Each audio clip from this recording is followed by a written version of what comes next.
যে আমরা তো যার যার জায়গায় থেকে একেবারে সমাজ পুরোপুরি ঠিক করতে পারবো না, কিন্তু চেষ্টা করে তো যাওয়া যাবে নাকি। চেষ্টার অর্থটা হচ্ছে এই জন্যই যে আজকে যারা এখানে আছো তারা হচ্ছে তাদের প্রতিবেশী, তাদের পরিচিত, তাদের যারা আশপাশে থাকে তাদের মাধ্যমে পৌঁছে দেয়া। আমরা যেরকম তোমাদের মাধ্যমে পৌঁছে দিচ্ছি, তোমরা হয়তো তোমাদের আশেপাশে যারা আছে তাদের মাধ্যমে পৌঁছে দিবা।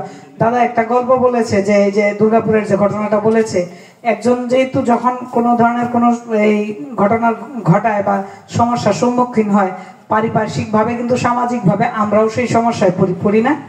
পাশের বাড়ির মানুষ যখন এরকম ধরনের ঘটনা ঘটে তখন কারা নিয়ে যায় হসপিটালে?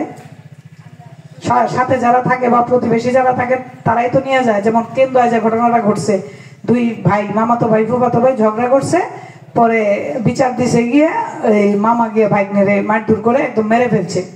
হয়তোবা এমন ভাবে মারছে, মেরে ফেলার উদ্দেশ্য ছিল না, মরে গেছে, কিন্তু বিষয়টা তো ঘটনাটা তো ঘটেছে। তাই আমাদের মধ্যে এই যে একটা সহিংস মনোভাব হচ্ছে যে একজনের সাথে ঝগড়া বিবাদ করলে তাকে চর মারতে হবে, মারধর করতে হবে, এইগুলির কারণটা কোন জায়গায় হচ্ছে আমাদের সেইগুলিকে খুঁজতে হবে।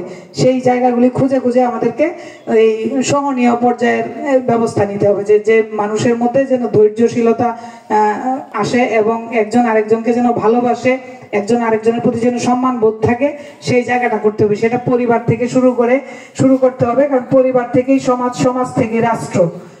আমরা সব জায়গায় যেহেতু ইয়ে হয়ে যাচ্ছে, একেবারে যে মাদক থেকে শুরু করে নষ্ট হয়ে যাচ্ছে, সেই জায়গাটা থেকে ফিরিয়ে আনতেই আজকের আমাদের এই আয়োজন, তাই নয় কি?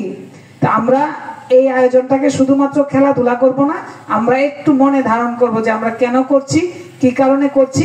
আমরা সেই জায়গাটা যদি চলে যাই, আমাদের মনে হয়, চিন্তা করি, তাইলেই আমরা আমাদের জায়গা থেকে সেই সুন্দর সমাজ গঠন করতে সহায়ক হব। সকলকে ধন্যবাদ।